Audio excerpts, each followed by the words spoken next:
Hello, everyone, and welcome back. This is question 52 of our 100 clinically oriented anatomy questions.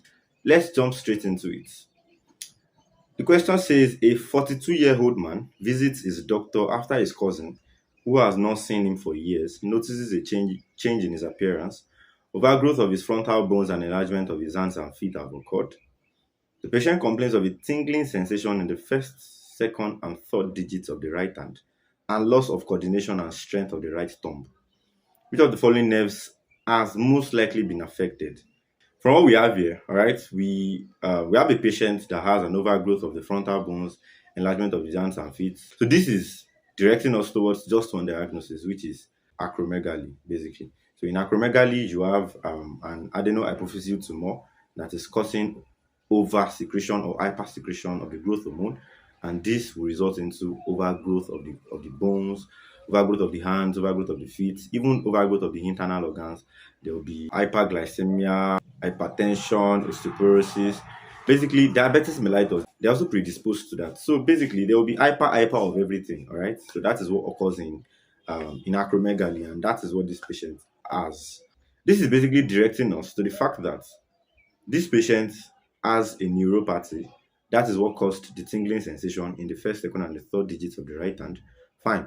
But the loss of coordination and strength of the right thumb, this is the thumb specifically, the thumb. So this is already pointing us to the fact that, okay, overgrowth of these bones, overgrowth of these muscles and the likes has caused a compression of a particular nerve in the upper limb. The only one that makes sense is that this patient also has carpal tunnel syndrome, which is basically compression of the median nerve. Let's stop the question now. So the first option says anterior interosseous nerve. So anterior interosseous nerve is a branch of the median nerve, all right? In the flexor part of the forearm, we have two layers. We have five muscles in the superficial layer, and we have three muscles in the deep layer. So the anterior interosseous nerve is a branch of the median nerve that innervates the three deep muscles of the flexor compartment of the forearm. The correct answer would have been A, but compression of anterior interosseous nerve would not have resulted into a tingling sensation in this patient's hand, because anterior interosseous nerve gives muscular innervation, right? That is what it does. It innervates those three muscles, and that is practically everything it innervates. So yeah, so the anterior interosseous nerve is not correct here. It is partially correct, but not totally correct. So median nerve is the correct answer. Why is that? The median nerve innervates most of the flexor muscles of the forearm, except just two muscles. It does not innervate the flexor carpi ulnaris. Ulnaris. So it is innervated by the ulnar nerve, and of course the ulnar half of the flexor digitorum profundus. So those two muscles are innervated by the ulnar nerve. The other ones are innervated by the median nerve. The median nerve also innervates the first two lumbricals, like I said, and the thenar muscle, the three muscles of the thenar muscles. And now the median nerve gives cutaneous sensation to the first three and radial half of the fourth finger. The first three fingers and the radial half of the fourth finger, it gives cutaneous innervation to their palmar surface. So compression of the median nerve will definitely result into loss of coordination and strength of the right thumb, because it innervates the flexor pollicis longus. It innervates the three muscles that control the opposition and the movement of the thumb. Those are the thenar muscles, and basically that's what it does. And it innervates the first two lumbricals. So compression of the median nerve will result into all this. It will result into tingling sensation in the first three digits of the right hand.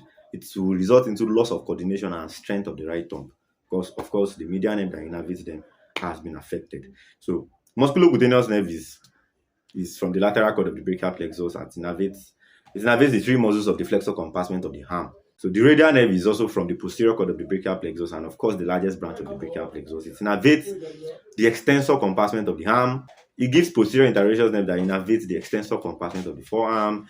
It gives cutaneous innervation to the radial half of the hand up to the nail bed here. The ulnar nerve is coming from the medial cord of the brachial plexus. The major function of the ulnar nerve is actually the innervation of the intrinsic muscles of the hand.